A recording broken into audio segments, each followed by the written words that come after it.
the Supreme Court has rightly quashed the Tamil Nadu Special Reservation Act of 2021 or the Vanniyar Quota law on the ground that it was not based on updated quantifiable data. The act had envisaged the distribution of the 20% quota for most backward classes and denotified communities in education and public employment by assigning 10.5% to Vanniyars or the Vanyakula Kshatriya community, 7% for 25 MBCs and 68 DNCs, and 2.5% for the remaining 22 MBCs. Even though a superficial look at the law would give an impression that not just the Vanniyars but also 115 other communities have been covered, the aspect of internal reservation for one community, Vanniyars, had created the impression of special treatment. Such treatment per se is not bad in law, as caste, the court said, can be the starting point for the identification of backward classes or providing internal reservation, though it cannot be the sole basis. Also, there must be pertinent contemporaneous data. The court also pointed out that no analysis had been made of the relative backwardness and representation of other communities in the MBCs and DNCs.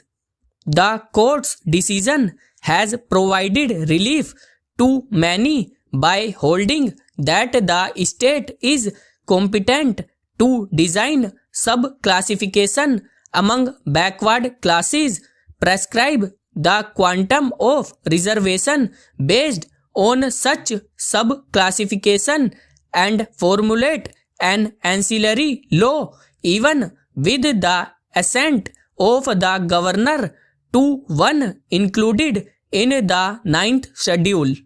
Regardless of further moves by the DMK government that had defended the law in the Supreme Court, this episode has important lessons. No community should be allowed internal or exclusive reservation without making a case for it on the basis of quantifiable data. A caste-based census can help in determining the presentation of various communities in public employment and in education. After all, it is adequate representation that holds the key for the special treatment of reservation.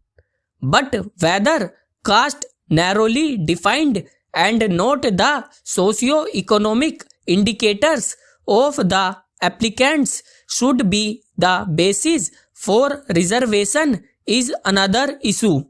Tamil Nadu's parties must take a relook at their position against the implementation of creamy layer rule in reservation, as otherwise there will always be demand for internal reservation from communities that feel left out.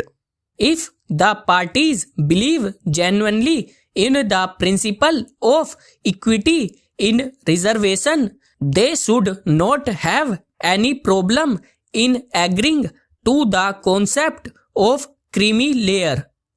Also, the demand for reservation for the economically weaker sections among the caste groups not covered by reservation will carry on if those seen as economically advanced continue to obtain a large share of the reservation pie.